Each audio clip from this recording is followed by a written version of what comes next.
My entire family agreed I'd be the worst father alive, but I was 3 weeks away from finalizing an adoption. My family and I were sitting there watching my little nephew run around when out of the blue, my auntie said, "I'm glad the good kid of the family has a child. Can you imagine if the other one spawned a kid?" Everyone giggled, making obvious side glances at me. God, can you imagine? My dad said that kid would need therapy before kindergarten. I set down my water and announced proudly, "Actually, I'm in the process of adopting a child." The entire table went silent. Then they started laughing even harder. "You're adopting?" My brother Julio nearly spit out his drink. "You don't even have a wife, man. You couldn't hold down a relationship in high school, college, or now?" My mom shook her head. "Honey, you can't even keep a plant alive. How are you going to raise a human being?" She snorted. "Remember when your hamster ran away?" My uncle added. "That animal literally chose to die in the walls rather than stay with you." But none of those things were true. It was Julio who had destroyed the plant by pouring Sprite instead of water, and it was him who took my hamster and blamed it on me. My uncle leaned back in his chair. "Adrian, you can barely take care of yourself. Your apartment's a mess. You eat takeout every night, and you're always forgetting to pay your bills on time. That's not father material. That's a death sentence for the kid." The entire table roared into laughter again, but that only made me more determined. Over the next 6 months, I worked overtime to earn that promotion at work. Better job, better stability, better future for my son. Yeah, my son. 7-year-old Isaac, who'd been bouncing through foster care since he was 3. I made sure our apartment was clean and safe. Cabinets filled with food and snacks. I learned to cook meals, take him out to all the places I'd wanted to go as a kid. I showed up to every supervised visit, every meeting, every appointment, even watched parenting videos on YouTube, but it wasn't easy. The first week Isaac moved in, I burned dinner 3 times, and he cried himself to sleep asking for his old foster mom. When he got sick with the flu,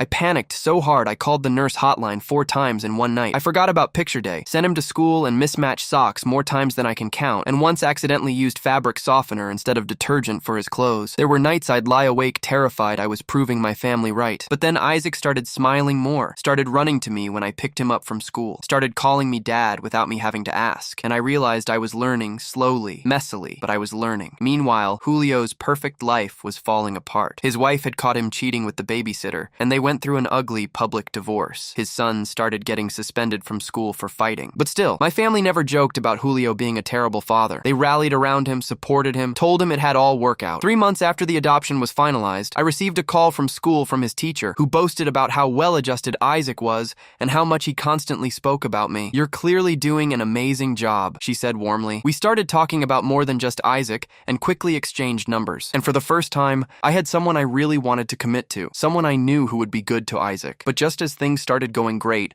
on Isaac's 8th birthday party, something completely unexpected happened. My whole family came to see the mess, only to find a happy little family that they all said would never happen. None of them could look me in the eye until my brother Julio stumbled in drunk and upset. He looked at me holding Isaac's hand while we cut the cake, and something in him just broke. "You think you're so perfect now?" he yelled, playing happy family. "That kid's going to end up just as messed up as you. You're going to ruin him just like you ruin everything." The room went completely silent. Isaac pressed closer to my side and yelled out weakly, "You're wrong. I love my dad. He's the best." Then my mom stood up. "Julio, that's enough. Adrian has been an incredible father," my dad added awkwardly. "Better than I ever was, honestly." One by one, they each said something about how patient I was with Isaac, how happy he seemed, how I'd stepped up in ways they never expected. My girlfriend, Isaac's teacher, smiled and slipped her hand in mine. "You're the father all kids dream of having, and soon you'll be the father of 2. She patted her stomach and smiled warmly. The entire family crowded around giving their congratulations, while my brother Julio stood there turning more and more red. Then something in him snapped. He started laughing maniacally. "This is insane," he said, still laughing, his eyes wild. "You're all buying this Adrian playing house with some random kid." He stumbled forward, pointing at me. "I know what you did. I know your secrets. And if you think this little happy ending is real, you're all idiots." He looked right at Isaac and grinned. "Your dad's not who you think he is, kid." My girlfriend pulled Isaac close as Julio backed toward the door. "You'll see. You'll all see." The door slammed behind Julio, and nobody moved for a solid 10 seconds. My family just stood there staring at where he'd been, like they couldn't process what just happened. My mom opened her mouth, but nothing came out. My dad rubbed his face with both hands. I felt Isaac's small hand squeeze mine tighter, and that snapped me back to reality. I bent down and whispered that we should go open his presents in his room, away from all the grown-ups up stuff. He nodded, and we walked down the hallway while I heard my auntie start saying something about Julio needing help. My hands shook as I helped Isaac tear into the wrapping paper on his biggest gift. He pulled out a new bike, and his eyes went huge with excitement, but I could barely focus on his happy face because my brain kept spinning through everything Julio might know and everything he might tell people. I made myself smile and nod as Isaac showed me each new toy, but inside, I was planning how to protect him from whatever bomb my brother was about to drop. After about an hour of opening presents and playing with new action figures, Isaac's eyes started getting heavy. I tucked him into bed surrounded by his new stuff, and he fell asleep almost instantly, probably worn out from all the party excitement and stress. I walked back to the kitchen where Kieran was cleaning up paper plates and plastic cups. She looked up at me and I could see the worry all over her face. We sat down at the kitchen table without saying anything for a minute. She reached across and took my hand. She asked me straight out if there was something from my past I hadn't told her about, something Julio could use against me. Her voice was steady, but I could hear the fear underneath it. I realized right then that I couldn't let Julio force this conversation, that I needed to be honest with her before he twisted everything into something worse. I took a deep breath and started talking. I told her about my early 20s when I'd struggled with drinking after dropping out of college the first time. I told her about the DUI I got when I was 23, how I'd kept it quiet for years because I was so ashamed. I explained the money problems I'd had back then, the credit cards I'd maxed out and couldn't pay, the debt collectors calling me for 2 straight years. I told her I'd only finished paying everything off about 6 months before I started the adoption process. She didn't say anything for a long time. She just sat there looking at her hands on the table. I felt like I might throw up waiting for her to respond. When she finally looked up at me, her eyes were wet, but she wasn't crying. She said she wished I'd trusted her enough to tell her sooner. She said she understood why I was scared to share it, but that hiding it made her wonder what else I might be keeping from her. Then she squeezed my hand and said we'd figure this out together, that my past didn't change how she felt about the man I'd become. The next morning, Isaac came into the kitchen while I was making pancakes and asked why Uncle Julio had been so mad at the party. I flipped a pancake and tried to think of how to explain it without scaring him. I told him that sometimes grown-ups have problems they need to work through, and that Uncle Julio was dealing with some tough stuff that made him act mean. Isaac poured syrup on his pancakes and seemed to think about that for a second. He asked if Uncle Julio was mad at him, and I said, no, absolutely not. That this was about grown-up things that had nothing to do with Isaac. He nodded and started eating, then started talking about his new bike and whether we could go to the park later. Just like that, he bounced back to being his normal, happy self. It reminded me that kids can handle way more than we think they can, as long as they feel safe and loved. We spent the rest of the morning at the park, and Isaac rode his new bike around the path about 50 times. That afternoon, my phone rang, and I saw it was my mom calling. I almost didn't answer, but Kieran gave me a look that said I should. My mom's voice sounded different from usual, softer maybe. She said she wanted to apologize for Julio's behavior and ask if I was okay. I sat down on the couch because this was the first time in my entire life that my mom had actually checked on how I was feeling about something. She said she'd talked to Julio that morning and he was a mess, but that his problems weren't my responsibility. I told her I appreciated her calling and that I was handling things, but that Isaac had to be my priority right now. She said she understood and that she was proud of how I'd handled everything. We talked for maybe 10 more minutes about normal stuff like Isaac's new bike and the weather. When I hung up, Kieran asked if that went okay, and I said it went better than I expected. Later that evening, after Isaac went to bed, Kieran suggested we should meet with her dad to tell him about the pregnancy before Julio caused more drama. She said she wanted her family to hear the important news directly from us instead of through some twisted version my brother might spread around. I felt my stomach drop because meeting her dad under these circumstances wasn't exactly ideal. Gene had only met me twice before, and both times he'd been polite but distant, the way dads get when they're not sure about the guy dating their daughter. But Kieran was right that we needed to control our own story. I agreed, and she called her dad right then to set up dinner for later in the week. 3 days later, we drove to Gene's house on the other side of town. He lived in a nice neighborhood with big trees and houses that all looked the same. Kieran knocked on the door, and her dad opened it wearing jeans and a button-up shirt. He shook my hand firmly and invited us in. We sat in his living room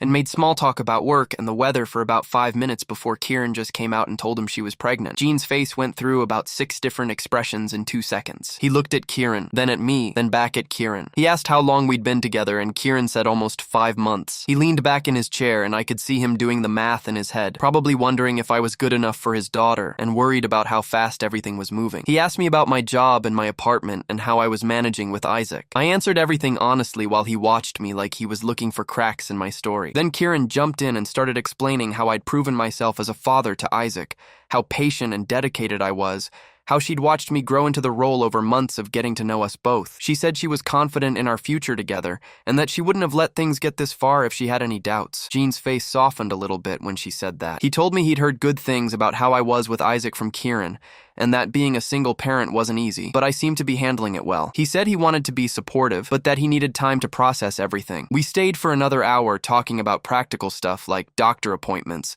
and our plans for a bigger apartment. When we left, Gene hugged Kieran and shook my hand again, this time with a little less tension in his grip. Monday at work, I couldn't focus on anything. I kept staring at my computer screen without actually reading what was on it. My coworker, Vanessa, walked past my desk 3 times before she finally stopped and asked what was wrong. Vanessa had been supportive through the whole adoption process, always asking about Isaac and celebrating the small wins with me. I gave her the basic outline of what happened at the party, how Julio showed up drunk and made threats about exposing my secrets. She pulled up a chair and sat down next to my desk. She reminded me that I'd overcome way worse challenges than a jealous brother, that I'd built a good life despite my past mistakes, and that the people who mattered knew who I really was. She said Julio was clearly spiraling and that his words said more about him than about me. I felt a little better after talking to her, enough to actually get some work done that afternoon. That night, after Isaac went to sleep, my phone started buzzing with text messages. I picked it up and saw they were from Julio. The first one said he knew everything about my past and that the truth was going to come out whether I liked it or not. The second one said I'd fooled everyone but not him, that he saw right through my act. The third one was just rambling about how I didn't deserve the family I'd built. I screenshot every message and showed them to Kieran. Her face got hard as she read through them. She said if his messages kept coming like this, I might need to think about getting a restraining order. I didn't want to go that far with my own brother, but I also couldn't let him keep threatening me and scaring my family. I saved all the screenshots in a folder on my phone just in case. 2 days later, Isaac's school counselor called and asked if I could come in for a meeting. My first thought was that something was wrong, but she said it was just a check-in about how Isaac was handling the news about becoming a big brother. I scheduled it for the next afternoon and showed up 15 minutes early, because I'm always paranoid about being late to anything involving Isaac's school. The counselor was a nice woman in her 40s who'd worked with Isaac a few times before. She said she wanted to touch base about the family changes, since those could sometimes affect kids in unexpected ways. Then she smiled and said, Isaac seemed really excited about the baby, that he'd been talking about it positively to his classmates and asking questions about what big brothers do. She said he seemed secure and happy, which was exactly what she liked to see in situations like this. I left that meeting feeling better than I had in days, knowing that despite all the drama with Julio, Isaac was okay. That Thursday night,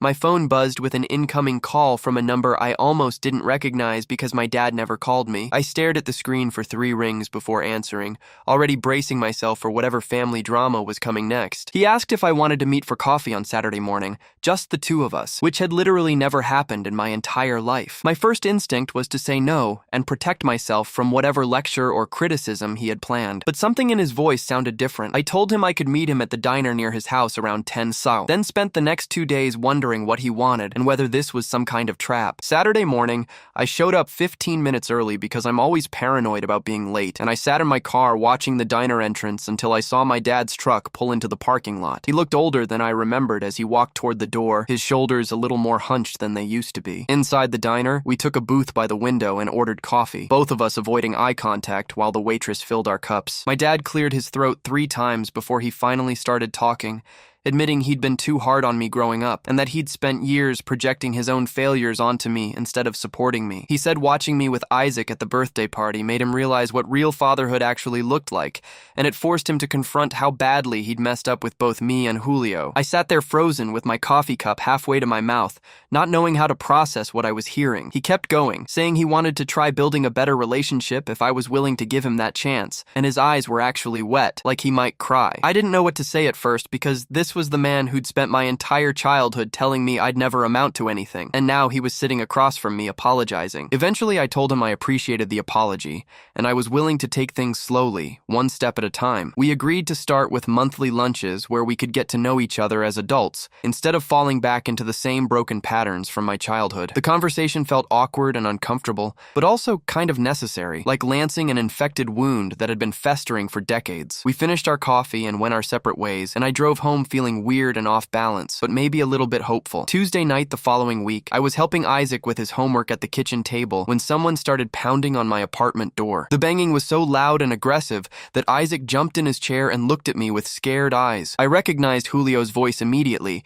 as he started yelling from the hallway about how I was a fraud and everyone was going to find out the truth. I told Isaac to go to his room and put on his headphones. Then I locked his door from the outside before calling the police. Julio kept pounding and screaming while I stayed on the line with the dispatcher, and I could hear other neighbors opening their doors to see what was happening. I called Kieran next, and she stayed on the phone with me, her voice calm and steady while Julio's yelling got more and more incoherent. The police arrived within 10 minutes, and I heard them in the hallway telling Julio to calm down and step away from my door. He started arguing with them, his words slurred and angry, and then I heard the sound of handcuffs clicking. One of the officers knocked and identified himself. So I opened the door to find Julio being led away in restraints, his face red and his eyes unfocused. The officer took my statement about the harassment and the threatening texts, then informed me that Julio was arrested for public intoxication and disturbing the peace. He suggested strongly that I should consider filing for a restraining order, given how Julio's behavior was escalating and becoming more threatening. After they left, I unlocked Isaac's room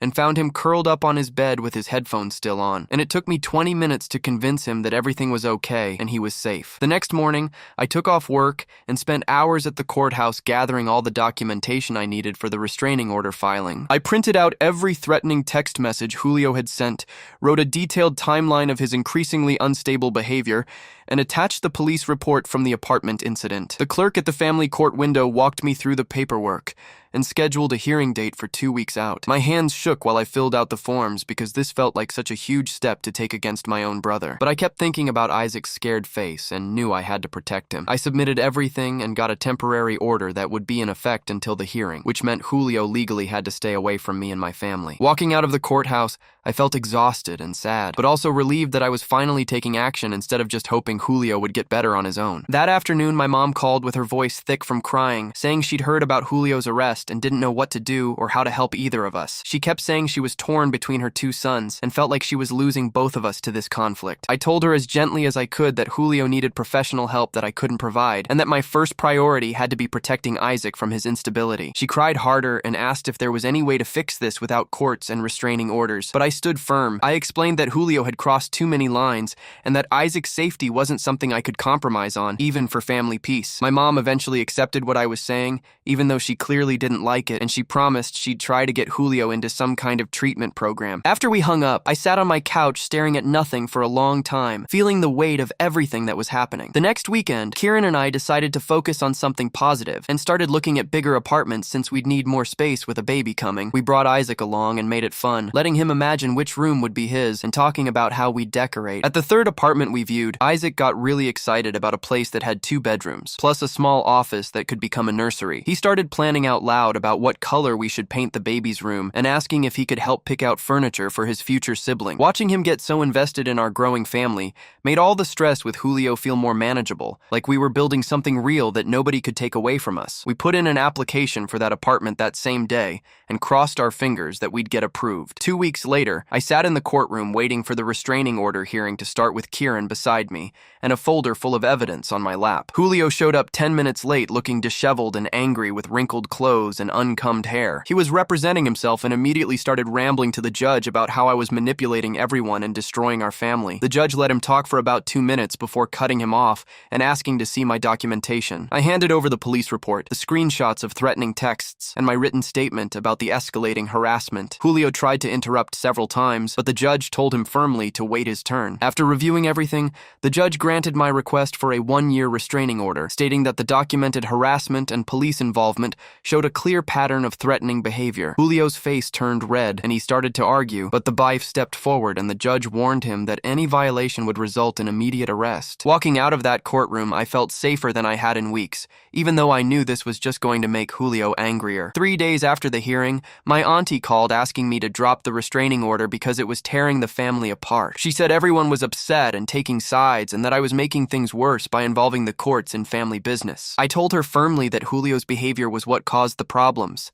not my response to protect my family from his instability. She pushed back, saying I was being too harsh and that Julio just needed time and support, but I refused to back down. I explained that Isaac had nightmares after the apartment incident and that his sense of safety mattered more than keeping family peace. My auntie went quiet for a minute, then said she understood, even though she clearly wasn't happy with my answer, and she hung up without saying goodbye. I knew this meant more family drama was coming, but I didn't care anymore because Isaac's well-being was the only thing that mattered. The following week, I had my schedule scheduled post-adoption check-in with Isaac's social worker, and I decided to be completely transparent about everything happening. I disclosed the whole situation with Julio, including the restraining order and the apartment incident, and I also told her about my past DUI from my early 20s that I'd kept quiet about for years. She listened carefully and took notes, then surprised me by saying my transparency showed good judgment and responsibility. She pointed out that I'd been sober for years, that I'd built a stable life, and that my immediate action to protect Isaac from Julio demonstrated exactly the kind of parenting instincts she liked to see. She noted everything in her file and said there were no concerns about Isaac's placement, which made me feel like I could finally breathe again. Walking out of that meeting, I realized that being honest about my past and my current struggles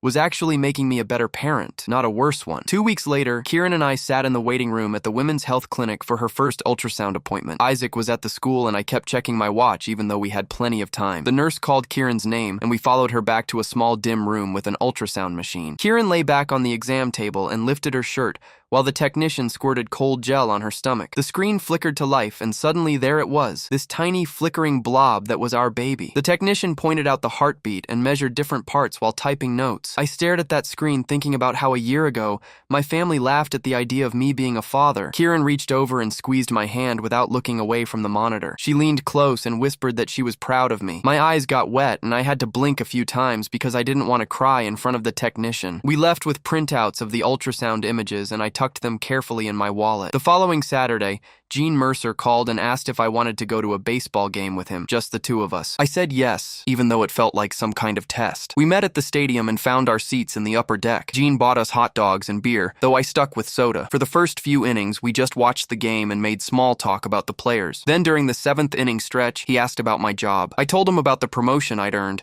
and how the stability helped during the adoption process. He nodded and asked what my plans were for the future. I explained I wanted to provide for Kieran and both kids, maybe eventually buy a house with a yard. He asked direct questions about my commitment to his daughter and whether I understood what I was taking on. I met his eyes and told him I'd never been more sure about anything in my life. By the 9th inning, he seemed more relaxed. He clapped me on the shoulder when our team scored and said he was glad Kieran found someone solid. We walked back to the parking lot and he shook my hand firmly before we drove off in separate directions. That Tuesday evening, I was scrolling through Facebook when I got a message request from someone named Maria Torres. I clicked on her profile and realized it was Julio's ex-wife. My finger hovered over the delete button, but curiosity won. She wrote that she wanted to apologize for Julio's behavior at Isaac's party. She explained he'd been spiraling since their divorce, and his drinking had gotten much worse over the past few months. She said Julio had always been jealous of me, even though from the outside it looked like he had everything. The message was long and detailed about his struggles with anger and alcohol. She said she felt guilty for not warning me sooner about how unstable he'd become. I sat there staring at my phone for a long time before typing a response. I thanked her for reaching out and told her I appreciated the apology, but I made it clear I couldn't help Julio until he helped himself. I explained that I had to prioritize my own family's safety, especially Isaac's. She responded quickly, saying she completely understood. She wrote that she was trying to protect their son from Julio's problems too. We messaged back and forth a few more times and found unexpected common ground in our situations. Both of us had kids to protect from Julio's mess. Before logging off, she wished me luck with the new baby and said Isaac was fortunate to have me. The next morning, Isaac sat at the breakfast table pushing cereal around his bowl. He looked up at me with those big, serious eyes and asked why we hadn't seen Uncle Julio in a while. I sat down my coffee and chose my words carefully. I told him that Uncle Julio was dealing with some grown-up problems and needed space to work on getting better. Isaac nodded slowly, like he was processing this information. Then he asked if Uncle Julio was sick. I said sort of that sometimes adults have problems they need to fix before they can be around other people. Isaac was quiet for a minute, then asked if we could send Uncle Julio a card to help him feel better. Something in my chest tightened at how kind and pure that question was. I told him that was a really nice idea, and we could make one together this weekend. At work on Thursday, Vanessa stopped by my desk during lunch break. She had that excited look on her face like she was bursting with news. She told me there was an opening for a senior position in our department. Better pay, better benefits, more responsibility. She said I should apply because she thought I had a real shot at getting it. I pulled up the job posting right there and started filling out the application. For the first time in my life, I felt actually confident in my abilities. Not fake confidence to cover up insecurity, but real solid belief that I could handle this. I submitted the application before the end of the day, and Vanessa gave me a thumbs up from across the office. Friday afternoon, my mom called while I was picking Isaac up from the school. She asked if Kieran, Isaac, and I would come to Sunday dinner at her house. Her voice sounded almost nervous, like she expected me to say no. I told her we'd be there, and she seemed relieved. After I hung up, I told Kieran about the invitation. She bit her lip and admitted she was nervous about it. We spent Saturday evening preparing Isaac for the possibility that dinner might be awkward. We explained that sometimes family gatherings can be uncomfortable, but that we'd all stick together. Isaac seemed fine with it and asked if Grandma would make her chocolate cake. Sunday dinner started stiff and uncomfortable. We sat around the dining room table and everyone was extra polite in that forced way. My mom passed dishes and asked Kieran questions about her teaching career. What grade did she teach? How long had she been at that school? What made her want to become a teacher? Kieran answered everything with grace, even though I could tell she was nervous. My mom actually listened to the answers instead of just waiting to talk. She asked follow-up questions about Kieran's pregnancy and whether she planned to keep teaching after the baby came. Meanwhile, my dad pulled out an old board game and sat on the floor with Isaac. I watched them play together and saw hints of what kind of grandfather he could be if we could move past all our history. Isaac laughed when my dad made a silly move and my dad ruffled his hair. The whole scene felt surreal compared to that first family dinner where they'd mocked me. After we finished eating, my uncle pulled me aside into the hallway. He looked uncomfortable and kept clearing his throat. Finally, he said he wanted to apologize for the cruel jokes he'd made at that first family gathering. He admitted he'd just been following the family's pattern of making me the scapegoat without thinking about the real harm it caused. He said watching me with Isaac made him realize how wrong they'd all been. I stood there looking at him and felt the weight of all those years of being the family joke. I told him I accepted his apology, but that it would take time to rebuild trust. He nodded and said he understood and that he'd work on earning it back. Wednesday afternoon, my phone rang while I was in a meeting at work. I saw it was Isaac's school and stepped out to answer. The principal's voice was tense and professional. She said there was a situation and I needed to come to the school immediately. My stomach dropped and I grabbed my keys and ran. I drove there, breaking probably every speed limit. When I pulled into the parking lot, there were 2 police cars parked near the entrance. I ran inside and found Isaac sitting in the counselor's office, looking small and scared. The principal explained that teachers had spotted Julio acting strange in the parking lot during pickup time. He'd been pacing and yelling and trying to get close to the building. They'd initiated a lockdown and called the police. Officers arrived and arrested him for violating the restraining order. Isaac was safe the whole time, but he'd heard the lockdown announcement and got scared. I knelt down and hugged Isaac tight while rage burned in my chest. Julio's problems had now touched my son's sense of security at his own school, the one place that should always feel safe for him. I thanked the counselor and principal for protecting Isaac. Then I carried him out to the car and drove home, my hands shaking on the steering wheel the entire way. That night, Isaac asked me 3 times if the doors were locked and twice if someone could get into his window. I checked everything in front of him and sat on the edge of his bed until he fell asleep. My phone buzzed around midnight with a text from my mom asking me to call her as soon as possible. I stepped into the hallway and dialed her number. She told me Julio had been arrested at the school and taken to the county jail. The judge set his bail at $15,000 this time instead of the original $5,000. She said he also ordered Julio to get evaluated for substance abuse before any future hearings. Then she asked if I could help pay the bail money because she and my dad didn't have that much available right now. I told her no. She went quiet for a long moment before asking me to reconsider, because Julio was still my brother and he needed family support. I explained that giving him money to avoid consequences wouldn't help him get better. She started crying and said I was being cruel and that Julio was going through a hard time. I stayed firm and told her that protecting Isaac was my first priority and that Julio needed to face what he'd done. She hung up on me. Isaac woke up screaming that first night. I ran to his room and found him sitting up in bed with tears running down his face. He said he dreamed that Uncle Julio broke into the school and took him away. I sat next to him and turned on his nightlight and told him that would never happen because the school had good security and I would always protect him. He asked if Uncle Julio was mad at him. I promised him that Julio's problems had nothing to do with him and that none of this was his fault. We sat there for an hour while I rubbed his back and told him stories about funny things that happened when I was his age. He finally fell back asleep around 3 hours in the morning. The same thing happened the next night and the night after that. Each time he woke up scared and each time I stayed with him until he felt safe enough to sleep again. Kieran came over on the 4th night and found me exhausted on the couch. After getting Isaac back to sleep, she sat down and put her hand on my arm. She suggested we start family therapy to help Isaac process everything that had been happening. I agreed immediately because I could see the fear in Isaac's eyes was getting worse instead of better. The family therapist's office had comfortable chairs and toys in the corner for younger kids. Isaac sat between me and Kieran during our first session, while the therapist asked him about school and his friends and his favorite things to do. Then she gently asked about the scary thing that happened at the school. Isaac looked down at his hands and said he heard the lockdown alarm and got really scared. The therapist nodded and asked what made him scared. He said he worried that someone bad was trying to hurt people. She asked if he knew who the person was, and he shook his head, even though I knew he probably figured it out. We went back every week after that. The therapist taught Isaac some breathing exercises to use when he felt scared. She also taught me better ways to reassure him without accidentally making his fears bigger. Kieran joined some of the sessions to show Isaac that she was part of our family team and that she would help keep him safe too. After about a month, Isaac's nightmares started happening less often. He still had them sometimes, but not every single night like before. My boss called me into her office on a Thursday afternoon. I walked in expecting another project assignment, but instead she told me I was promoted to senior analyst. The position came with a $20,000 raise and better health insurance that would cover more of the pregnancy costs. She said I'd earned it through consistent hard work and reliability over the past 2 years. I thanked her and tried to keep my expression professional, but inside I felt like jumping up and down. That evening, Vanessa insisted on taking me out to celebrate. We went to a bar near the office and she ordered a beer while I stuck with soda. She raised her glass and made a toast to my success and to proving everyone wrong about what I could accomplish. I clinked my glass against hers and felt grateful to have a friend who'd supported me through the whole adoption process and everything with Julio. My mom called 2 weeks after Julio's arrest to tell me about his court-mandated evaluation results. The evaluator determined he had a serious alcohol problem and recommended inpatient treatment. The judge ordered him to complete a 30-day rehab program at a facility about an hour away. My mom said Julio had finally agreed to go after fighting it. At first, she sounded hopeful that this might actually help him turn things around. I felt a small flicker of hope, too, but I wasn't ready to let my guard down or trust that 1 month would fix years of problems. I told my mom I was glad he was getting help, but that I needed to see real long-term change before I'd consider letting him back into Isaac's life. She said she understood, even though I could hear the disappointment in her voice. Kieran and I spent 3 weekends looking at apartments in our price range. Most of them were too small or in bad neighborhoods or had landlords who seemed sketchy. Then, we found a 3-bedroom place on a quiet street in the same school district where Isaac already went. It had a small fenced yard in the back and enough space for Isaac to have his own room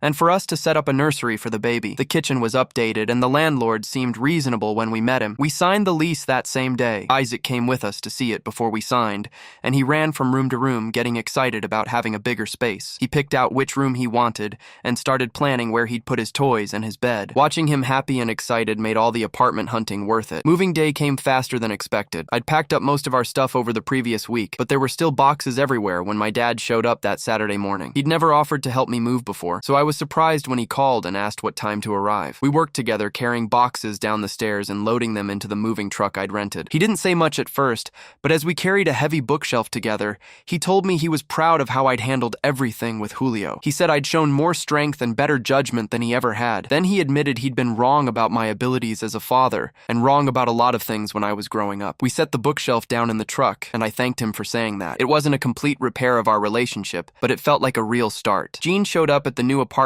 the following weekend with a woman I'd never met before. Kieran introduced her as her mom, and I shook her hand, feeling suddenly nervous about making a good impression. They brought housewarming gifts, including kitchen supplies and a gift card to a local grocery store. Kieran's mom immediately started asking Isaac about school and his favorite subjects, and whether he liked to read. He warmed up to her quickly and showed her his new room. She told him it was a perfect room for a smart boy like him, and that she was so happy to have him as her grandson. Watching her treat Isaac like family without any hesitation made my throat tight with emotion. Jean caught my eye and nodded like he approved of how things were going. A few days later, Isaac was helping Kieran set up the nursery when he called her Miss Kieran instead of just Kieran. She stopped arranging baby clothes and looked at him with tears in her eyes. She asked him if he'd like to call her something else eventually, like maybe a name that showed she was special to him. He thought about it for a minute, then said he liked Miss Kieran for now because it felt right. She hugged him and told him that was perfect, and he could call her whatever made him comfortable. I stood in the doorway watching them and realized Isaac was finding his own way to accept her as part of our family. 30 days after Julio entered rehab, his counselor called my cell phone. She introduced herself and explained she was working with Julio on his recovery program. She asked if I'd be willing to participate in a family therapy session as part of his treatment plan. I hesitated because I wasn't sure if Julio was actually changing or just going through the motions to satisfy the court. She said family involvement was important for long-term success, but that I could set whatever boundaries I needed. I agreed to one session with clear limits about what I was willing to discuss. She scheduled it for the following week at the rehab facility. After I hung up, I told Kieran about it, and she squeezed my hand and said she'd support whatever decision I made about Julio. The therapy session happened the following Thursday at the rehab facility. I drove there alone because Kieran had to work, And honestly, I needed the time to prepare myself for seeing Julio again. The counselor met me in the lobby and walked me to a small room with a couch and 2 chairs. Julio came in a few minutes later, looking cleaner than he had in months. His eyes were clear, and he sat down without the angry energy that usually followed him around. The counselor started by explaining the purpose of family therapy and recovery, and then asked Julio if he wanted to share anything with me. He looked at his hands for a long time before speaking. He said he was sorry for everything at the birthday party and for the texts and showing up drunk at my apartment. Then he said something that surprised me. He told me he'd been jealous of me for years, even though everyone thought he was the successful one. He explained that watching me build a real family with Isaac while his marriage fell apart and his son struggled made something break inside him. He said it wasn't fair that the screw-up brother got to have the happy ending while the golden child lost everything. The counselor asked him to explain what he meant by that. Julio talked about how he always felt pressure to be perfect and how he resented that I seemed free from those expectations, even if it meant being the family joke. He said, seeing me actually succeed as a father when everyone predicted I'd fail made him realize his own life was empty despite looking good on paper. He admitted he needed to focus on his own recovery and rebuilding his relationship with his son instead of tearing me down. I sat there listening and feeling a weird mix of anger and sadness. Part of me wanted to tell him how much damage he'd caused. Part of me understood that his jealousy came from a real place, even if his actions were wrong. When the counselor asked if I wanted to respond, I told Julio I was accepted his apology, but that rebuilding trust would take a long time. I explained that I needed to see real change over months, not just words in one therapy session, before I'd consider letting him back into Isaac's life. The therapist nodded and told Julio that respecting my boundaries was an important part of his recovery process. She said he couldn't control my timeline for forgiveness, and that pushing for more access than I was comfortable with would only damage things further. Julio agreed and said he understood. The session ended with the counselor scheduling a follow-up in a month if I was willing. I said I'd think about it and left feeling drained, but also like maybe this was the beginning of something different between us. 2 weeks later, my mom called while I was making dinner. She told me that she and my dad had started attending Al-Anon meetings to learn how to support Julio without enabling his problems. Her voice sounded different from usual, less defensive and more honest. She said the meetings were helping them understand that asking me to bail Julio out had been wrong. She apologized for putting that pressure on me and said she understood now why I refused. I thanked her for telling me and said I was glad they were getting help too. It felt like the first real conversation we'd had in years where she wasn't making excuses for Julio or dismissing my feelings. After I hung up, Kieran came into the kitchen and asked how it went. I told her about the Al-Anon meetings and she smiled and said my parents were finally taking responsibility. Then she sat down at the table and looked at me with this serious expression. She said she'd been thinking about us and the baby and our future. She asked if I'd want to get married at the courthouse before the baby arrived. She explained that she wanted to make our commitment official without the stress of planning a big wedding. I looked at her sitting there with her hand on her growing belly and felt this rush of certainty. I said yes immediately. We decided to invite just our parents and Isaac and Vanessa as witnesses. Keep it simple and focused on what actually mattered. The courthouse wedding happened on a Friday morning, 3 weeks later. Isaac wore his nicest shirt and kept asking if he could see the rings. My parents arrived early, looking nervous but happy. Jean and Kieran's mom showed up right on time with flowers for Kieran. Vanessa hugged me and said she was proud of how far I'd come. We all stood in the small courthouse room while the judge performed the ceremony. Isaac stood between Kieran and me, holding our rings in his small hands. His face was bright with pride, like he understood this was his family becoming official. When the judge pronounced us married, both sets of parents had tears in their eyes. My mom hugged Kieran and called her daughter for the first time. My dad shook my hand and pulled me into an awkward hug. Jean kissed his daughter's cheek and nodded at me with approval. After the ceremony, we all went to Isaac's favorite pizza place to celebrate. Isaac told everyone at the table about how he got to hold the rings and how he was going to be the best big brother ever. The whole meal felt easy and natural, like this was how family was supposed to be. On Monday, Isaac told his class about the wedding during sharing time. His teacher sent home a folder that afternoon full of drawings his classmates had made of our family. Some showed me and Kieran and Isaac holding hands. Others included a baby in a basket or a crib. One kid drew our whole family as superheroes, which made Isaac laugh so hard he couldn't breathe. I hung every single drawing on the refrigerator in our new apartment. Looking at them made me think about how much community support we'd built without even trying. These kids knew Isaac's story, and they celebrated our family. Anyway, a card arrived in the mail the following week with Julio's handwriting on the envelope. Inside was a simple congratulations message about the marriage. The note said he hoped to earn his way back into the family someday if I was ever willing. The words sounded genuine without any of his usual anger or sarcasm. I showed it to Kieran and we talked about how to respond. We decided to send a brief thank you note back. Nothing that made promises, but also nothing that completely closed the door. Just acknowledgement that we received his card and appreciated the sentiment. My auntie called 2 weeks later asking if she could host a small gathering to celebrate our marriage properly. I was hesitant at first, remembering that awful dinner where they all mocked me, but Kieran encouraged me to give them a chance to do better. The gathering happened on a Saturday afternoon at my auntie's house. The atmosphere was completely different from that first dinner. People asked real questions about my job and my life with Isaac. They complimented my parenting instead of making jokes. My uncle apologized again for his cruel comments about the hamster. My auntie made sure Kieran felt welcomed and included in every conversation. They asked about her teaching and her pregnancy with genuine interest. Isaac ran around playing with my nephew,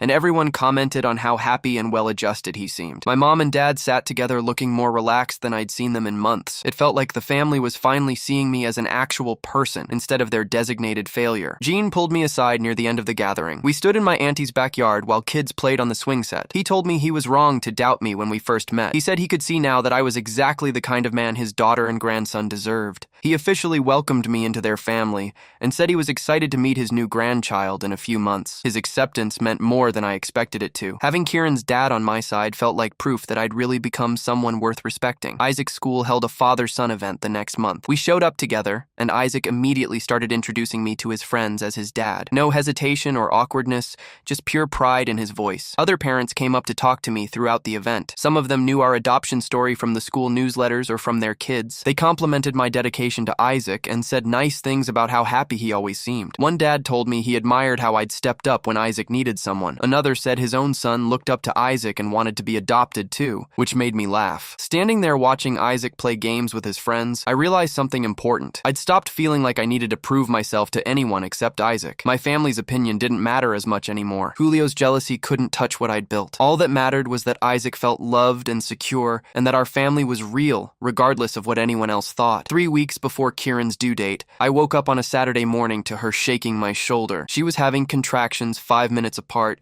and her water had broken an hour ago. I jumped out of bed and started throwing things into the hospital bag we'd packed weeks earlier. Isaac appeared in the doorway, rubbing his eyes and asking what was happening. I told him the baby was coming early and we needed to get him to Grandma and Grandpa's house right away. He got excited and started bouncing around, asking if he could meet his sister today. I called my parents while helping Kieran to the car. My mom answered on the second ring and said to bring Isaac over immediately, that she'd have breakfast ready for him. The drive to my parents' house took 15 minutes, and I kept glancing at Kieran, who was breathing through contractions and timing them on her phone. Isaac sat in the back asking a million questions about whether the baby would be tiny and if she'd know who he was right away. When we pulled up to my parents' house, my mom was already waiting at the door. She took Isaac's hand and told me to go, that she'd take good care of him. Then she looked at me and said something I'd never heard before. She called me son with real warmth in her voice and told me to focus on Kieran and the baby, that everything would be okay. I felt something shift in my chest, but didn't have time to process it. I got back in the car and drove to the hospital with Kieran gripping my hand during every contraction. The labor lasted 12 hours. Kieran squeezed my hand so hard I thought she might break bones. The nurses came in and out checking her progress. I fed her ice chips and helped her walk around the room when she needed to move. Around hour 10, she started crying and saying she couldn't do it anymore. I stayed right next to her and reminded her how strong she was. Finally, the doctor said it was time to push. 30 minutes later,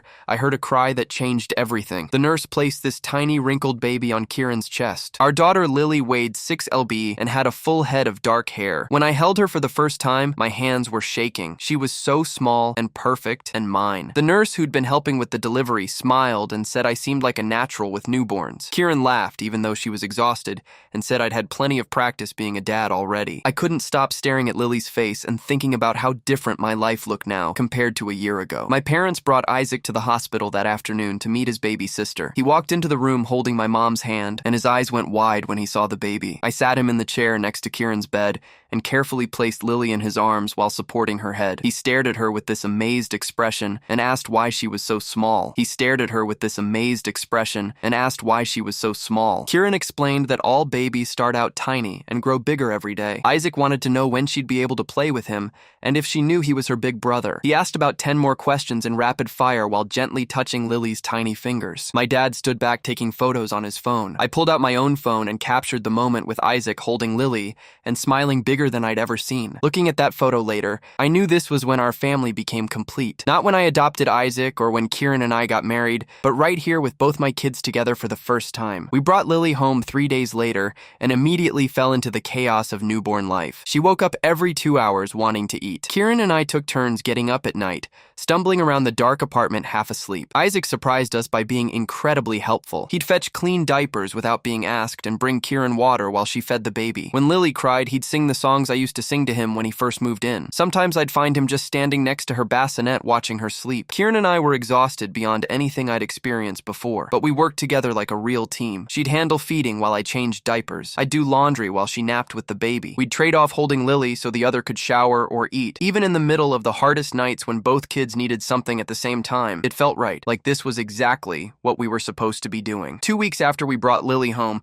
a package arrived with Julio's name on the return address. Inside was a small pink teddy bear and a card. The card said congratulations on the new baby and mentioned he'd been sober for 90 days. He wrote that he was attending outpatient therapy twice a week and working on himself. He didn't ask to meet Lily or push for contact, just wanted us to know he was making progress. I showed the card to Kieran and we talked about how to respond. I appreciated that he was getting help and staying sober, but I wasn't ready to let him back into our lives yet, especially not around the kids. I wrote a brief thank you note for the gift without extending any invitation to visit. Maintaining boundaries felt important, even as I hoped his recovery was real. My dad started showing up every Sunday afternoon without fail. He'd spend an hour playing with Isaac in the living room while holding Lily and making faces at her. Isaac loved having his grandpa's attention and would show off his reading skills or tell stories about school. My dad seemed genuinely interested in everything Isaac said. He'd ask questions and laugh at Isaac's jokes and help him build elaborate block towers. With Lily, he was gentle and patient, letting her grip his finger while he talked to her in a soft voice. I'd watch him with both kids and see a different person than the father I grew up with. He was present and engaged in ways he'd never been with me, or even with Julio's son. It felt like he was trying to be the grandfather he wished he'd been as a father. Jean and Kieran's mom became regular fixtures in our apartment during those early weeks. They'd come over with home-cooked meals and take Isaac to the park so Kieran and I could nap. Kieran's mom would hold Lily for hours singing old lullabies and telling stories about when Kieran was a baby. Jean helped me assemble new furniture and fix a leaky faucet I'd been ignoring. They never made us feel like we were failing or struggling, just supported us through the hard parts. I found myself grateful for their presence in ways I couldn't quite express. After spending so many years feeling like the family outcast, I now had more family support than I knew what to do with. Both sets of parents invested in our kids and our success. It was strange and wonderful at the same time. 3 months after Lily's birth,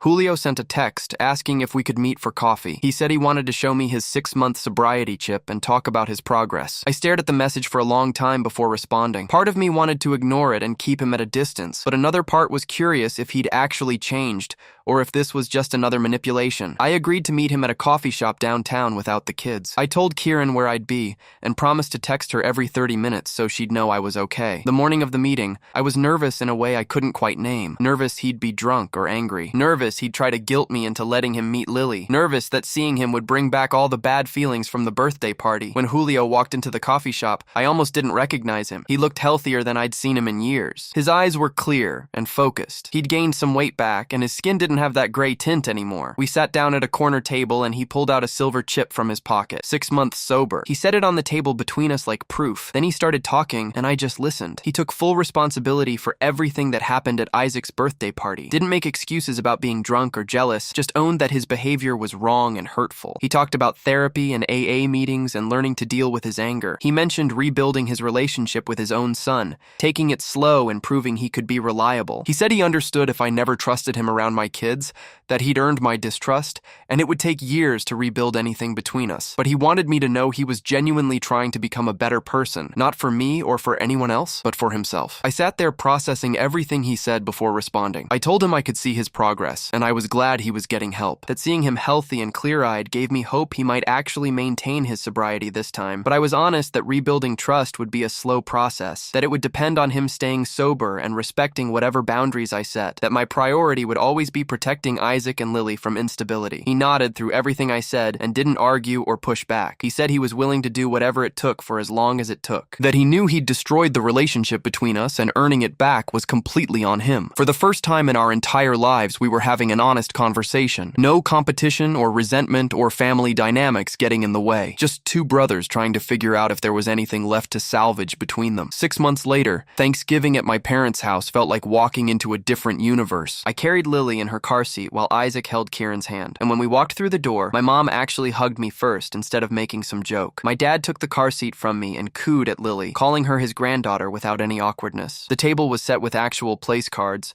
and mine wasn't shoved at the end anymore. I sat between Kieran and Isaac, right in the middle of everything. Julio showed up an hour later, sober and carrying a pie he baked himself. He stayed quiet, mostly helping in the kitchen and playing with Isaac when asked, but never pushing. When my auntie started telling stories about family holidays, she included me in the good memories instead of making me the punchline. My uncle asked about my job and seemed genuinely interested in my answer. During dinner, my mom kept passing me dishes first and asking if Isaac needed anything. It was small stuff, but it mattered. Julio caught my eye once across the table and gave me a small nod, and I nodded back. After we ate, my dad suggested taking a family photo, and for the first time ever, he made sure I was in the center holding Lily with Isaac pressed against my side. When we left that night, my mom hugged me again and whispered that she was proud of me, and I actually believed her. 2 weeks later, I sat in the school parking lot reading Isaac's progress report from his third-grade teacher. She'd written a full page about how kind he was to other students, how he helped kids who were struggling, and how he talked about his family with so much love and pride. At the bottom, she'd added a personal note saying Isaac was one of the most emotionally healthy students she'd taught in 15 years, and she credited the stable home environment we'd created. I showed it to Kieran that night after Isaac went to bed, and we both sat there on the couch just staring at it. All those early days of burnt dinners and mismatched socks and panic phone calls to nurse hotlines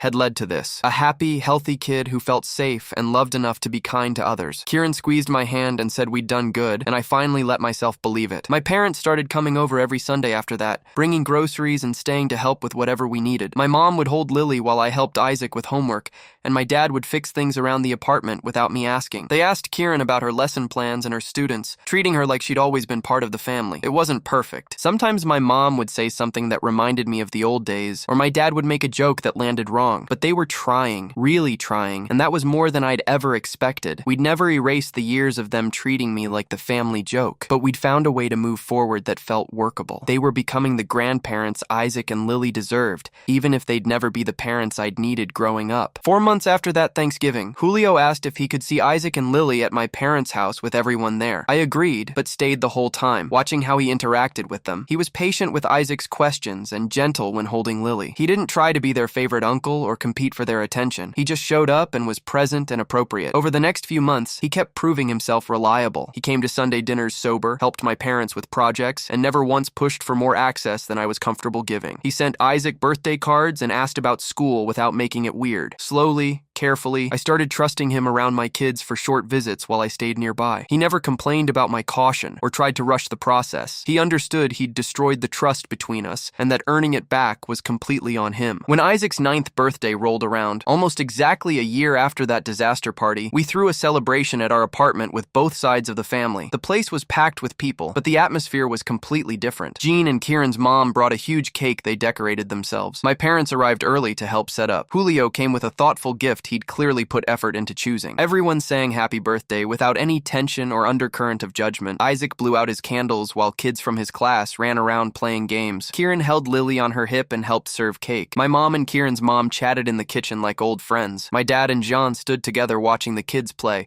both of them smiling. Julio stayed appropriate the whole time, talking with family members and helping clean up without making anything about himself. When I looked around the room, I realized we'd actually built something real here, something that lasted despite all the obstacles and doubts and drama. Late that night, after everyone left and Isaac finally crashed from his sugar high, I stood in the doorway of his room watching him sleep. Kieran came up behind me with Lily drowsy in her arms, and we just stood there looking at our family. I thought about that dinner table years ago when they all laughed at the idea of me adopting, about my dad saying any kid of mine would need therapy before kindergarten, about my uncle joking that I couldn't even keep a hamster alive. They'd been so wrong about me, and I'd been so right to prove them wrong. My life wasn't perfect. My family relationships were still complicated and probably always would be, but I'd built exactly the kind of loving home I'd always dreamed of. Isaac was happy and healthy and kind. Lily was growing up surrounded by people who loved her. Kieran and I were partners in every sense of the word.